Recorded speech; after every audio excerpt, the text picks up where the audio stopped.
안녕하세요. 숙녀서점 레이디북숍 지수입니다. 2023년 방송을 시작합니다. 봄부터 예고를 했죠. 사랑이 주제입니다. 제가 몇 년간 쭉 지켜보니까 여자들이 가장 원하는 주제 같아요. 사랑과 연애, 결혼 등등등.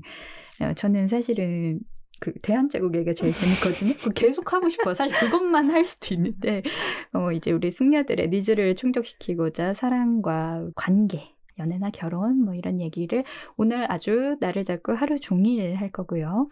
이 녹음이 끝난 후에 오늘 진정한 숙녀, 진정한 펭귄 숙녀가 되길 바라며 인사 부탁드려요. 안녕하세요. 저는 펭귄 나오겠다. 줄여서 펭귄입니다. 어디서 멋진 좀 닉네임을 하나 마련해보고 싶었는데 딱히 저를 표현할 수 있는 닉네임이 떠오르지가 않아가지고 아무튼 저는 펭귄 나오겠다입니다. 이 펭귄, 왜 펭귄 나오겠다인지도 말해주면 안 돼요? 이것도 이유가 있잖아요. 이거 이유가 있는데 스타벅스에 아침 일찍부터 갔는데 너무 추운 거예요. 에어컨이 너무 빵빵하고 사이트 가입하려고 했는데 닉네임마다 다 중복된다고 하는 거예요.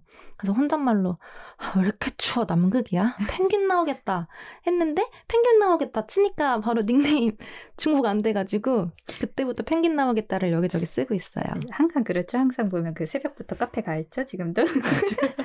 하여튼 우리 펭귄은 이제 제 후배예요. 그죠? 맞아요. 근데 학교에서 본 적 없어요. 맞아요. 네, 저 어떻게 하셨어요? 제가 그 청파동 살롱 방송 통해서 알게 됐어요. 제가 팟캐스트 많이 들었었는데 그때 당시에 항상 상위에 있었던 걸로 제가 기억을 하거든요. 제가 맨날 데일리 순위 체크했었거든요. 그래요? 왜냐면은 근데 제가 하던 방송도 팟캐스트로 송출이 됐었어가지고 네, 그래서 그냥 그 후로도 팟캐스트 종종 들으면서 데일리 체크했었는데 그때 막 이동진의 빨간 책방이랑 그쵸. 같이 이렇게 있어가지고 도대체 똑똑한 사람들이 누구냐 하고 보다가 이제 지수 선배님의 존재를 알게 됐고 접니다. 네. 그래서 안지는 그래도 꽤 오래된 것 같은데 별로 만난 적은 사실 잘 없죠? 다들 내적 친밀가 장난 아니야. 나는 이 사람들을 못 보고 목소리도 모르는데 지금도 들으시는 분들은 나를 계속 보고 있으니까 이제 나를 잘한다고 이해합니다. 네. 그래서 그 내적 친밀감을 통해서 여러 가지 조언도 많이 얻고 멘탈에도 많은 도움을 받았고 그래서 그 일환으로 오늘 제가 나온 게 아닌가 싶은데 저는 사실 쪼렙이라서 아닌 건 없어요. 그래서 오늘 잡담을 주로 할 예정이고 많이 배워가겠습니다. 전 미물이니까요. 네, 아름다울 미. 아름다울 미자 써서 미물이고 스위트라. 우리 에세이블로 방송구상은 이제 1년이 넘었어요. 제가 굉장히 오래 생각했어요. 근데 이 대본은 두어 달간 펭귄이랑 구글 덕스를 막 티카티카하면서 함께 썼는데 근데 제가 가만히 생각하면 그 2달만 쓴 것도 아니야. 내 구상은 1년이 넘었고 작년 여름에도 펭귄 제주도 되게 자주 와. 나보다 제주도에서 더 많이 노는데 이 얘기를 했었어요. 이 사랑과 여자들의 미침? 사랑 때문에 미치는 거 그리고 정신건강에 대해서도 그때도 얘기를 했더라고. 생각해보니까. 그런데 펭귄이랑 녹음을 하게 된 건 진짜 우연히 올 봄에 저 서울시립미술관에 전시 보고 있는데 맞아, 그 독수궁에서 호파전. 갑자기 거기서 만나가지고 지금 여기까지 온 거예요. 너무 이제 신기하고 운명적인 녹음입니다. 잘 부탁드립니다. 잘 부탁드립니다. 우리 시작을 우아하게 시작해볼까요? 보전인 에리 프롬의 사랑의 기술, 영문 제목이 The Art of Loving이야. 거기에 첫 장을 좀 읽고 시작할게요. 저는 버무사의 2015년 버전의 책을 읽었고요. 사랑은 하나의 기술인가? 사랑이 기술이라면 사랑에는 지식과 노력이 요구된다. 아니면 사랑은 어쩌다가 우연히 경험하게 되는, 즉 운만 좋으면 빠져들게 되는 즐거운 감정인가? 오늘날 많은 사람들은 의심할 여지 없이 사랑을 즐거운 감정이라 생각하고 있지만 이 작은 책은 사랑은 기술이라는 가정의 바탕을 두고 있다. 실제로 이 책이 조금 조그맣게 나와요. 손바닥만하게 나와요. 책이 얇습니다. 그렇다고 해서 그 많은 사람들이 사랑을 그다지 중요하게 여기지 않는다는 것은 아니다. 오히려 그들은 사랑을 갈구하고 있다. 사람들은 행복한 사랑 이야기나 불행한 사랑 이야기를 스크린 위에 펼쳐놓는 수많은 영화를 구경하고 사랑을 노래한 수백 가지 시시한 노래를 듣는다. 그렇지만 사랑에 대해서 배워야 할 것이 있다고 생각하는 사람은 거의 없다. 이러한 특별한 태도는 몇 가지 전제의 기초를 두고 있는데 이 전제들은 단독으로 혹은 서로 결합해서 그 태도를 뒷받침하고 있다. 대부분의 사람들은 사랑의 문제를 사랑하는, 즉, 사랑할 수 있는 능력의 문제로 보기보다는 사랑받는 문제로 보고 있다. 따라서 그들에게 중요한 문제는 어떻게 하면 사랑받을 수 있는가이다. 이걸 왜 가져왔냐면 우리는 다 뭐 사랑을 하고 싶다고 말을 해. 그리고 또 사랑을 되게 당연히 뭐 누구나 하는 거라고만 생각해. 그리고 사랑이 뭔데? 이렇게 물어보면 내가 이걸 여러 명한테 물어봤다? 자기는 사랑이 중요하다고 대답하는 숙녀들이 많았어요. 뭐가 중요하냐면 사랑이 중요하다. 근데 네가 생각하는 사랑이 뭐니? 이러면은 어떤 강렬한 감정을 보통 말하더라고. 감정이나 어떤 떨리는 느낌, 아니 뭐 성적인 매력, 혹은 뭐 편안하다던가 대화가 잘 되는 느낌, 그런 감정이나 이런 몸으로, 뭐 마음으로 느껴지는 감각들을 사랑이라고 여기더라고. 그리고 유행하는 여러 가지를 봤어요. 뭐 연애 팁 그런 걸 보면은 다 여기 바로 위에서 에리 프롬이 지적한 것처럼 사랑을 어떻게 잘 사랑받는 법, 매력적으로 보이는 법, 사랑을 받을 수 있는 방법에 대한 얘기야. 그런데 사랑을 어떻게 주는지, 또 잘 주는 게 뭔지 이런 거는 모르는 경우가 많아. 자기는 사랑을 되게 잘 주고 있다고 생각해. 대부분 그래. 뭐가 잘 주는 거고 어떤 사랑을 줘야 하는지 이런 거에 대한 생각이 좀 부족하지 않나? 그래서 사랑이 뭐냐? 그리고 사랑을 잘하기 위한 이 아트, 기술은 무엇인지 우리 한번 차차 여러 학자들과 책을 통해서 쭉 살펴보겠습니다. 우리 숙녀들의 책으로 배운 사랑이고요. 일단 근데 이걸 하려면 사랑하는 사람이 있고 사랑하는 관계가 있어야 이거를 뭐 잘 사랑하든가 말든가 할 거 아니야. 사실 사랑 대상도 없는데 지금 공부부터 하면 안 되니까 사랑에 빠지는 방법도 알려줘야 될 것 같아요. 시작을. 그죠? 숙녀들이 나를 본 적 없어서 나에 대한 내적 친밀감이 있으니까 별걸 진짜 다 물어봐요. 나한테 막 DM 되게 많이 와. 아 진짜요? 많이 오죠. 소개팅 나갈 때 막 무슨 말 해야 되냐고, 뭐 입고 가야 되냐고 막 이런 거 물어보는데 뭐 입고 가긴 내가 파는 거. 힌트 입고 나가 힌트. 그리고 무슨 말을 하냐고 자꾸 예쁘게 입고 나가서 그 상대 얘기나 들어주라고 하는데 그 상대 이야기 무슨 질문을 해야 될까 질문하는 것도 방법인 것 같아. 소개팅 가면 무슨 얘기하나? 뭐 어디 살아요? 몇 살이에요? 취미가 뭐고? 이런 대화가 좀 식상한 것 같아요. 어땠어요, 펭귄은? 저 한 소개팅 4-5번 정도 해본 것 같은데 그런 식의 호구조사하는 질문들은 좀 회사 면접 보는 느낌 들더라고요. 물론 뉘앙스나 타이밍에 따라서 다르긴 하겠지만 약간 체크리스트 같은 느낌이고 차라리 그런 것보다는 좀 자연스럽게 대화가 이루어지면서 자기 정보를 주고받는 그런 레퍼토리가 매끄럽긴 하죠. 그러다 보면 이제 공통점을 발견할 수 있기도 하고 아니면은 내가 모르는 분야에 대한 이야기를 듣고 하면 재밌으니까 대략 알고 해주긴 하잖아요. 저는 모르고만 한 적도 많아요. 아, 그래요? 성별만 알고 간 적도 있어요. 아, 그래? 이게 재밌겠다. 차라리 그게 재밌겠다. 그런가? 근데 우리의 최종 목표는 그가 누군지 몰라도 낯선 사람과 또 운명적인 내가 찾던 사람을 만나서 사랑에 빠지고 싶은 건데 사랑에 빠지는 실험이 실제로 수행이 됐습니다. 그리고 그 실험 중에 정말로 커플이 탄생해서 결혼까지 간 연구가 실제로 있어요. 참여자 중에 2명이 6개월 후에 결혼했고 빠르죠. 6개월 만에 결혼하고 그 연구소 그 연구를 수행한 전원이 결혼식에 초대를 받았다고 하네요. 우리 만약에 소개팅 나갔는데 사랑에 빠지고 싶은 상대를 만날 수도 있잖아. 딱 봤는데 그러면 우리 이 실험을 해봅시다. 우리도 다 할 수 있어요. 이 실험 언제 수행됐냐면요. 1996년 심리학자인 아서 아론이 수행한 실험의 36가지 질문 세트입니다. 쭉 읽어볼게요. 36가지 질문이 뭔지는 알아야 되잖아요. 펭귄 읽어볼까요? 네, 1번. 이 세상 누구와도 저녁을 함께 먹을 수 있다면 누구를 택할 생각인가요? 2번. 유명해지고 싶나요? 어떤 방법으로요? 3번. 전화를 걸기 전에 뭐라고 말할지 연습해 본 적이 있나요? 왜죠? 4번. 당신에게 완벽한 날은 어떤 날인가요? 5번. 마지막으로 자신을 위해 노래를 부르는 것이 언제인가요? 다른 사람을 위해서는요? 6번. 90살까지 살 수 있고 마지막 60년은 30살의 마음 혹은 30살의 몸으로 살 수 있다고 해봅시다. 몸과 마음 중 어느 쪽을 택할 건가요? 7번. 자신이 어떻게 죽을 것 같다는 직감이 있나요? 8번. 당신과 상대방의 공통점 3가지를 말해봅시다. 9번. 당신의 인생에서 가장 감사한 일은 무엇인가요? 10번. 어린 시절에서 하나를 바꾼다면 어떤 걸 바꾸고 싶나요? 11번. 4분 동안 생각한 다음 당신 인생을 가능한 한 자세히 상대방에게 이야기해 주세요. 12번. 내일 침대에서 일어났을 때 새로운 능력을 갖추게 된다면 어떤 능력을 갖고 싶나요? 13번.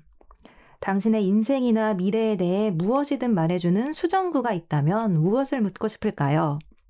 14번. 오랫동안 하고 싶었던 일이 있나요? 왜 그 일을 하지 않았나요?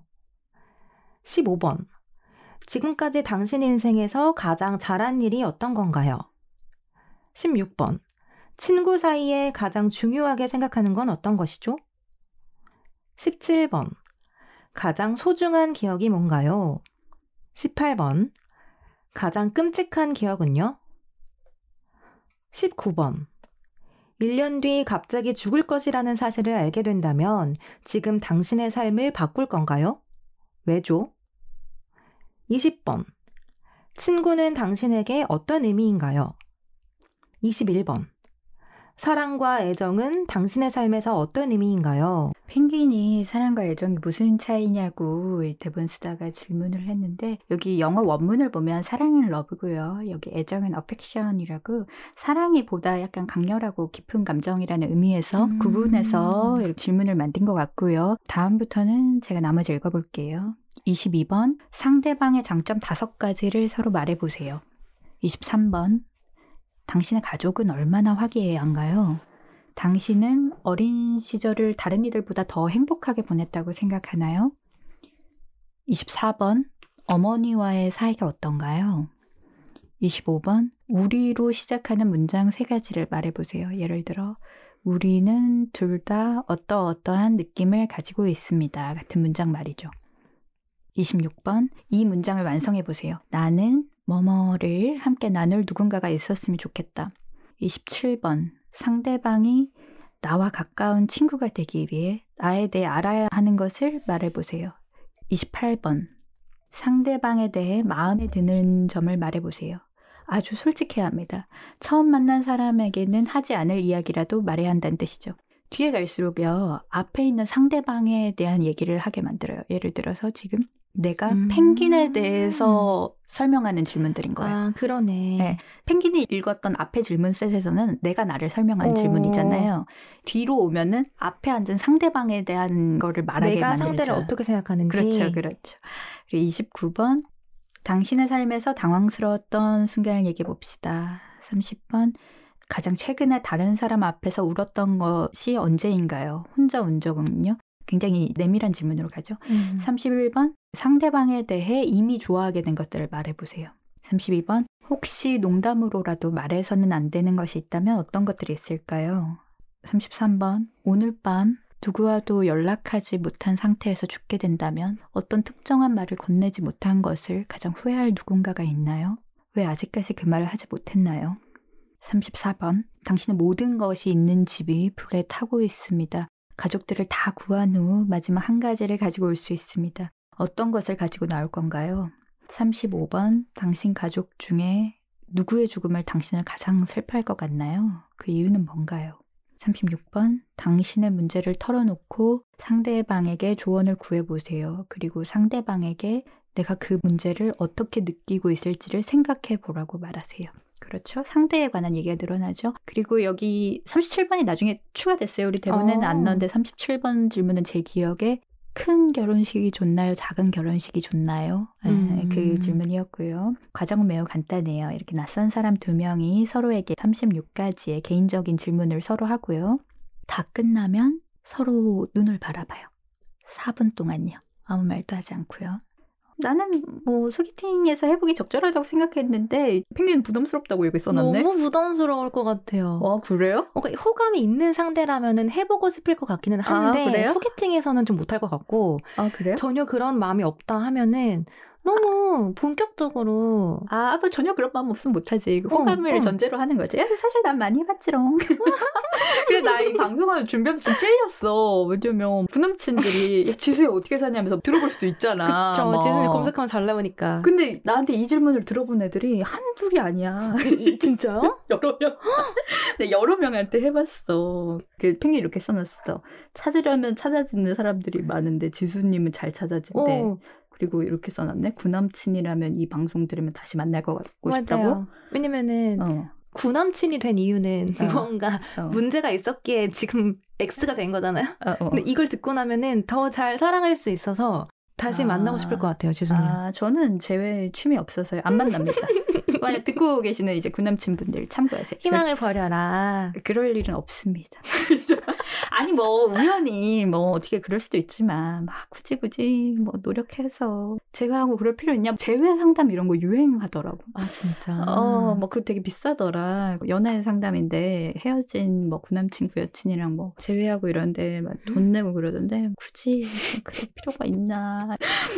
그런데 이 질문 세트는요, 이렇게 남녀 이성간 아니더라도 친밀감을 좀 향상시킬 필요가 있는 집단들이 있잖아요. 어떤 모임도 되고요. 가족끼리도 가능하고요. 이제 그런 경우에 이 질문 세트 다 효과가 있었다고 해요. 그런데 이것도 알아야 돼요. 펭귄도 아까 너무 본격적이지 않냐 이랬는데 낯가리는데 질문을 교환했다고 모두가 사랑에 빠지진 않아. 그럼 큰일 나지. 무슨 최명술도 아니고 질문만 한다면 사랑에 빠지진 않는데 근데 내가 이 사람을 좀 더 알게 됐다 이렇게 느낄 수는 있죠. 그리고 이 질문으로 또 사랑에 빠진 당사자가 테드에 나오기도 했어요. 뉴욕타임즈 기사가 실리기도 했는데요. 제가 레터 받아보시는 분들께 원문 링크 보내드릴 거고요. 맨디 렌 카트론이라는 여성분인데요. 이 실험으로 또 연인을 만난 사람들이 또 더 있나 보지. 그거 알려지니까 사람들이 다 하나같이 그 사람과 아직도 사귀냐고 막 물어봤대요. 그 아직도 사귀어요? 막 이러면서 했나 봐. 자, 그분이 테드에서 나온 얘기를 제가 갖고 왔어요. 펭귄이 한번 읽어볼게요. 네.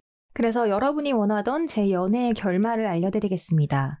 1년 전 제 지인과 저는 낭만적인 사랑을 만드는 실험에 참여했고 우리는 사랑에 빠졌고 아직 사귀고 있습니다. 그래서 매우 기쁩니다. 하지만 사람들이 놓치고 있는 부분이 있어요. 사랑에 빠지는 건 사랑을 유지하는 것과는 다릅니다. 사랑에 빠지는 건 쉽습니다. 제 기사 끝에 쓴 말이 있습니다. 사랑은 저절로 일어나지 않는다. 우리 둘은 선택했기 때문에 우리는 지금 사랑하고 있다. 왜냐하면 이전엔 생각하지 못했습니다. 모든 것은 선택의 결과라는 걸요. 우리가 얼마나 많은 선택을 해야 하는지 몰랐고 앞으로 얼마나 많은 선택을 하게 될지도 몰랐습니다. 그가 항상 절 선택하려는 확신도 없었습니다. 내가 이 부분을 가져온 거는 질문도 하고 서로를 알려대서 사랑에 빠질 수는 있지. 근데 그 이후에 그 사랑을 지켜나가는 건 선택과 노력을 했다는 거지. 거긴 불확실성도 있고. 사랑을 유지하고 관계를 이뤄나가는 거는 또 다른 차원의 얘기라는 거야. 이분은 그 얘기를 하고 있어요. 내적 성숙이 필요한 이제 사랑이 막 환상적으로 빠져드는 거와는 다른 일일 수도 있다는 거지. 오늘은 사랑을 공부해 볼게요. 공부를 이럴 때라도 해야지. 평소에 공부 안 하잖아요. 그죠? 그래서 내가 그럼 그냥 틀어두라고 했는데 펭귄이 뭐라고 써놨어. 왜냐면은 저도 평소에 이 숙녀서점 그냥 청소할 때나 옷 정리하거나 이럴 때 틀어두려고 하거든요. 근데 이게 그냥 틀어두기에는 학습하기에 굉장한 에너지가 든단 말이에요. 왜냐면은 저한테는 다 새로운 내용들이고 개념어도 낯설고 막 하니까 그래서 항상 외국어구나, 외국어. 거의 그런 느낌인 거죠. 뭐 이런 게 있다고? 막 혐오와 수치심?